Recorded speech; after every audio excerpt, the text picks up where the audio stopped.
ఈశాన్య రాష్ట్రం అస్సోంలో అసెంబ్లీ ఎన్నికల ఓట్ల లెక్కింపు ప్రారంభమైంది. తొలుత పోస్టల్ బ్యాలెట్ ఓట్లు లెక్కిస్తున్నారు. అనంతరం ఈవీఎంలలోని ఓట్లు లెక్కించనున్నారు. 126 స్థానాల్లో తలపడిన 722 మంది అభ్యర్థుల భవితవ్యం కొన్ని గంటల్లో తేలనుంది.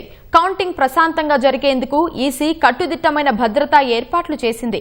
25 కంపెనీల సీఏపీఎఫ్ బలగాలతో పాటు 93 కంపెనీల రాష్ట్ర సాయుధ పోలీసులు కౌంటింగ్ కేంద్రాల వద్ద మోహరించింది. అదనంగా 85 అసాల్ట్ గ్రూపులను కూడా రంగంలోకి దింపింది. గత నెల 9న జరిగిన పోలింగ్లో దాదాపు 86% మేర ఓటింగ్ నమోదు కావడం అటు అధికార పక్షంలోనూ ఇటు విపక్షంలోనూ ఉత్కంఠను రెట్టింపు చేస్తోంది. ముఖ్యంగా నగావ్, కోక్రాఝార్, టిన్సుకియా, జోరాట్ వంటి ప్రాంతాల్లో ఫలితాల సరళిపై సర్వత్రా ఆసక్తి నెలకొంది.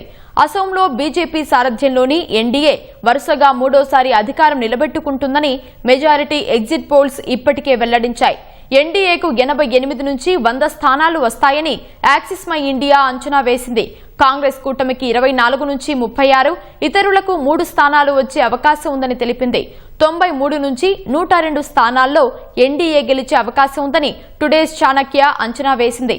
కాంగ్రెస్ కూటమికి 14 నుంచి 23 సీట్లు రావచ్చని వివరించింది.